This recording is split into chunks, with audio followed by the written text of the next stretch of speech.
Olá, boa tarde. Nesse vídeo vou estar falando sobre como dimensionar motores elétricos. Qual o motor, qual a potência do motor que você precisa ter, quanto CV esse motor precisa ter para estar realizando o trabalho que você necessita, né? Então aí, como introdução, vou estar apresentando aí um exercício aqui de física, tá? Realizando a explicação aí da solução desse exercício, para depois a gente estar realizando o dimensionamento, né? Baseado aí no que a gente quer, vamos realizar o dimensionamento aí de um elevador de carga, né? Um reboque aí motorizado para estar levantando uma determinada massa, né? Então a gente vai ter o peso, né? Que a gente quer estar realizando essa movimentação e qual a velocidade aqui que você gostaria de estar realizando essa movimentação. Através daí você tem aqui uma polia, né? Tem uma polia. Através dessa polia aqui você tem uma redução, né? Para outra polia do eixo do motor. E qual a potência desse motor, né? Para estar levantando em determinado tempo este peso aqui que você tem, né? Então, se eu tiver 1.000 quilos, 2.000 quilos, 3.000 quilos, né?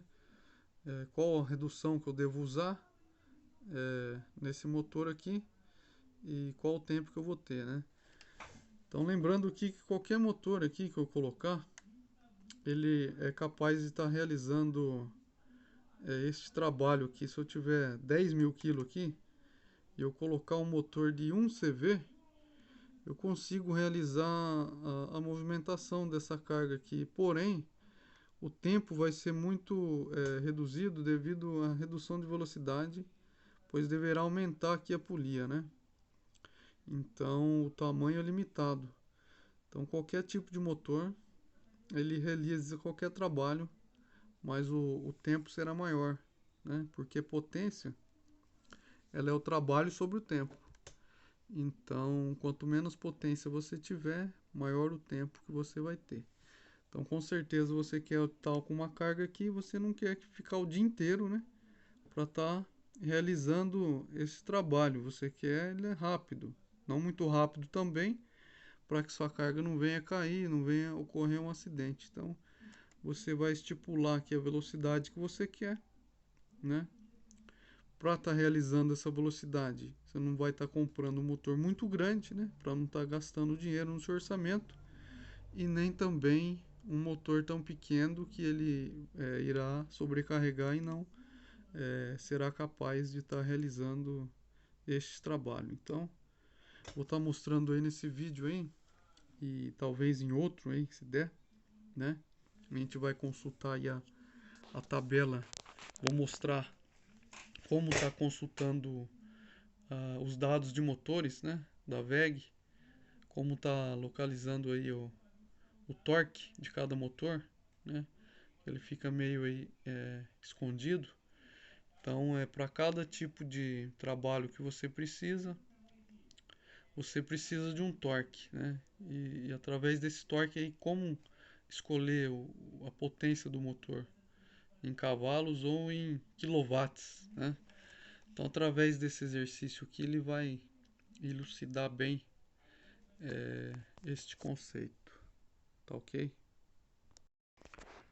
Então, a gente vai estar fazendo esse exercício aqui desse site, é o Khan Academy, né? Vou estar deixando aí o endereço dele aí no link na descrição do vídeo.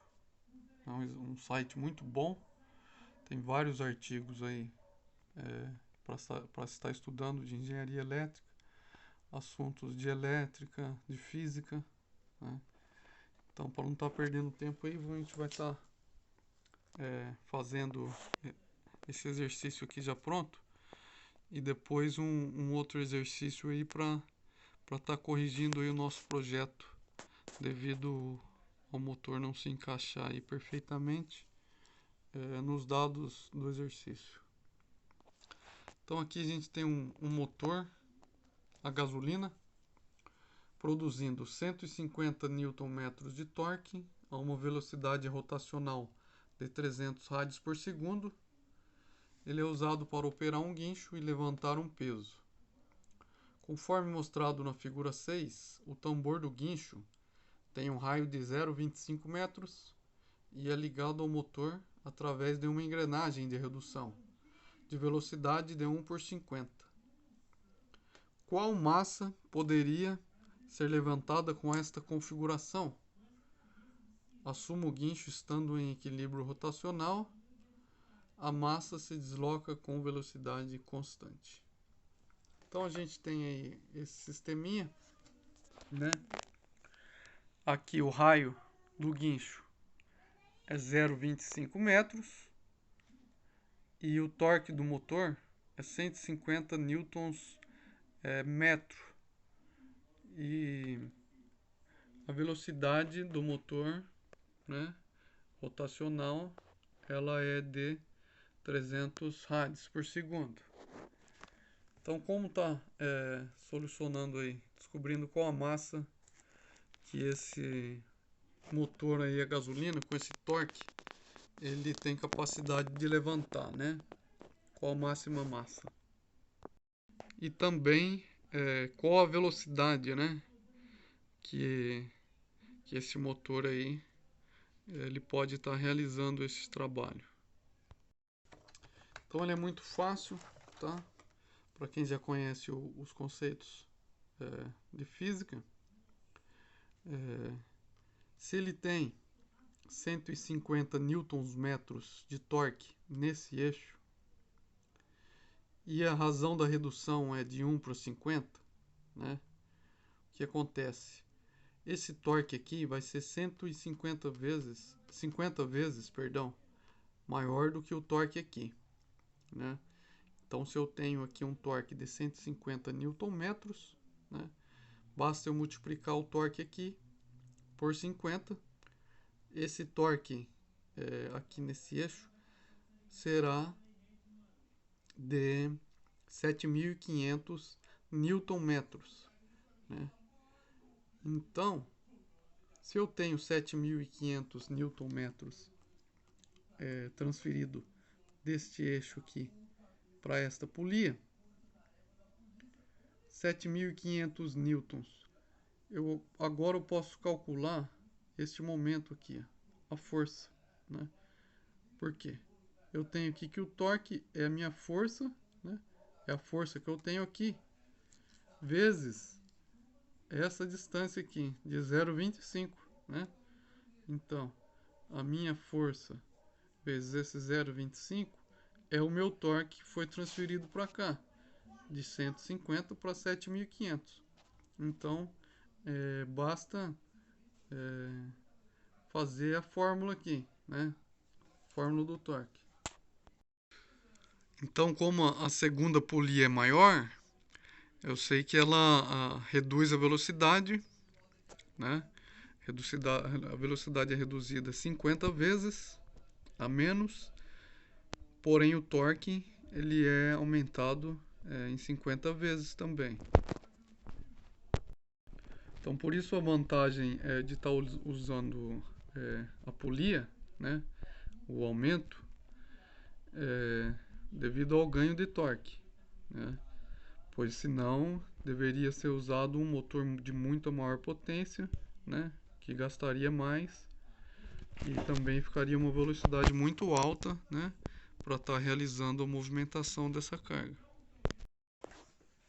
Então, conhecendo, né, sabendo relacionar essa engrenagem, né, eu sei que eu tenho 150 Nm no motor, a minha polia, aqui é meu torque na polia, TP, torque na polia, ele vai ser 50 vezes maiores, né, porque ele está aumentando. Se tivesse diminuindo a polia, seria 150 dividido por 50. Então o torque na polia ele vai ser 7.500 Nm, né? Então tá aqui. Se eu vou ter um torque de 150 aqui meu torque vai ser maior, né? Agora basta calcular essa força aqui. O que é? Força é o quê? Ela é aqui o torque, né? Sabemos que o torque é a força vezes a distância.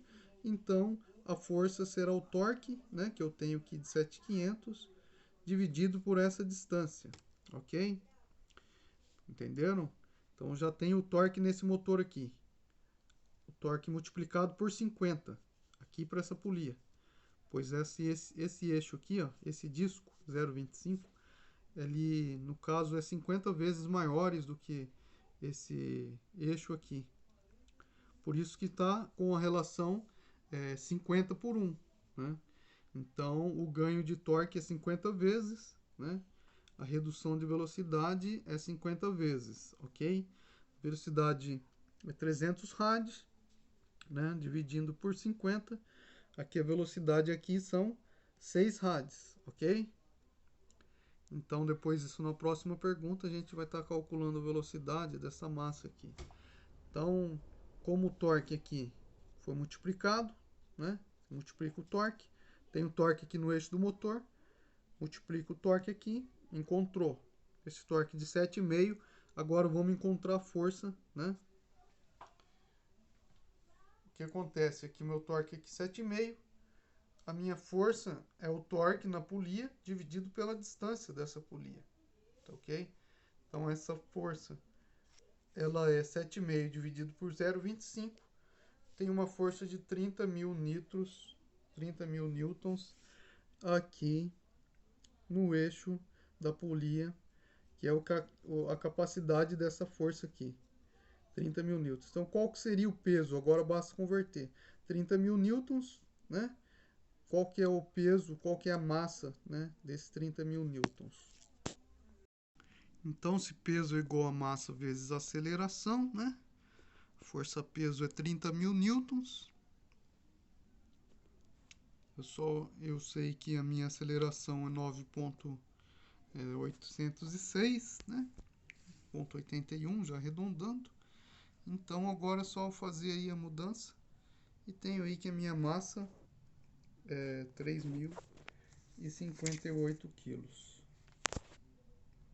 Então, bom, encontrado a massa que pode ser transportada aí nesse motor, agora pede-se a velocidade, né?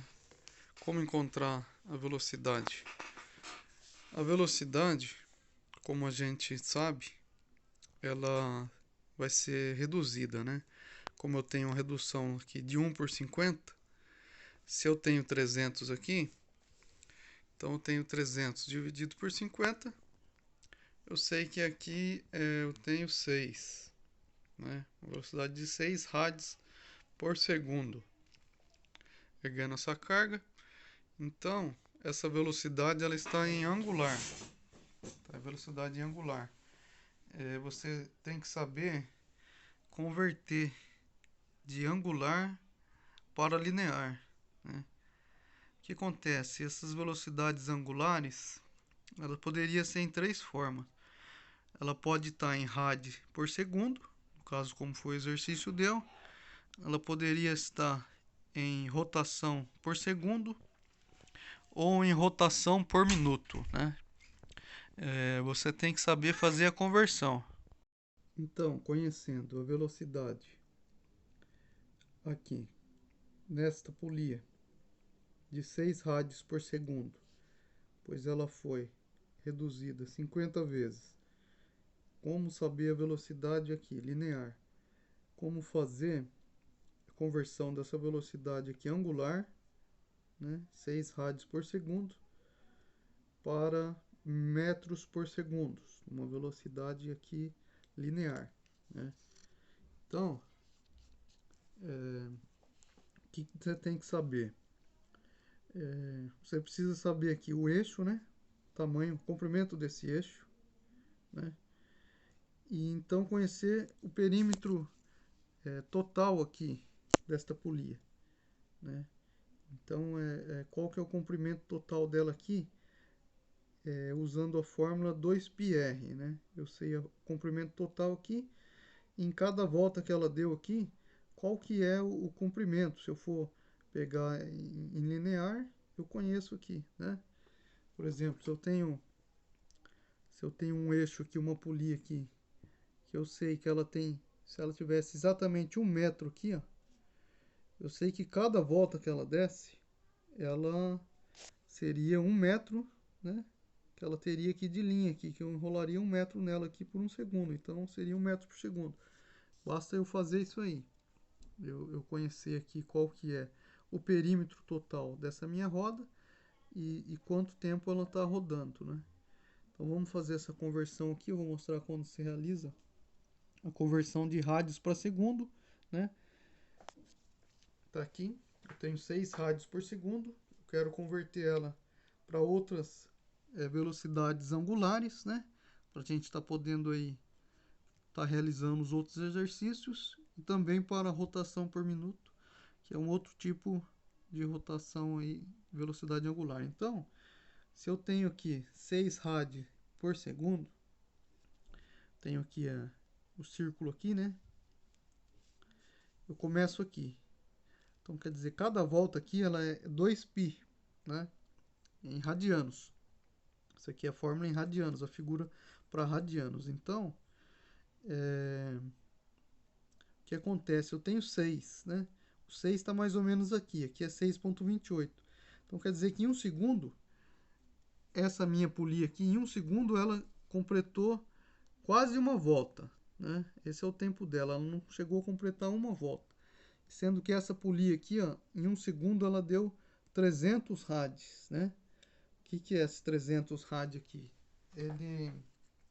Ele fez aqui, ó, 6,28, depois ele fez aqui 12,56. Então, quantas vezes que ele fez isso aqui, se eu for fazer essa conversão aqui também para RPS, né? Como fazer? Né? Eu vou fazer o desse aqui também depois.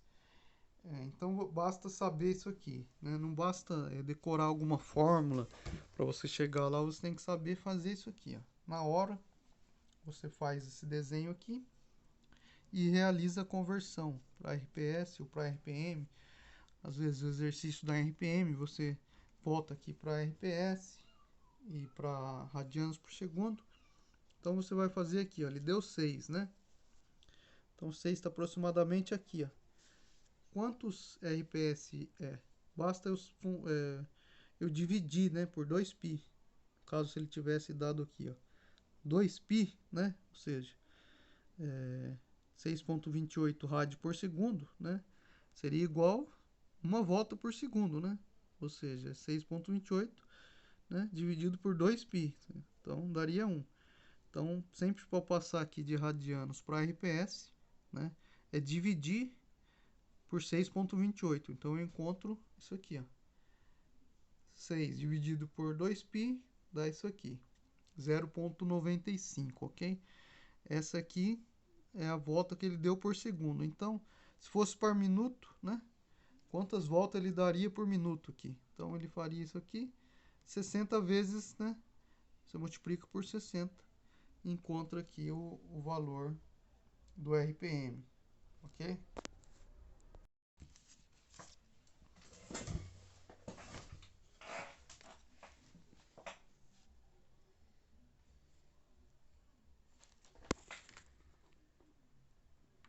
É para isso, né? Encontrar aqui o comprimento total do eixo, né? E saber, né, que ele deu 0,95 voltas, né? Quantos que é, qual o comprimento dessa rotação que ele der. Se ele tivesse dado 2 voltas, né, ele teria 2 vezes o perímetro aqui, o comprimento do eixo. Se ele tivesse dado meia volta, o perímetro desse eixo. Então, é encontrar aqui o comprimento total do perímetro desse eixo. Então, o comprimento da polia é 2πr. Comprimento dela total, perímetro da polia, né? Vai ser 2π vezes o raio dela, que é 0,25, né? 2π 0,25. Então, uma volta completa dela, né? O perímetro total dela é 1,57 metros. Se eu sei que ela deu 0,95 RPS, né? São 6 rádios por segundo, a velocidade angular dela, e a velocidade angular em RPS dela é 0,95 RPS, né? Então basta agora eu multiplicar esse 0,95 RPS pelo perímetro dela, 1,57.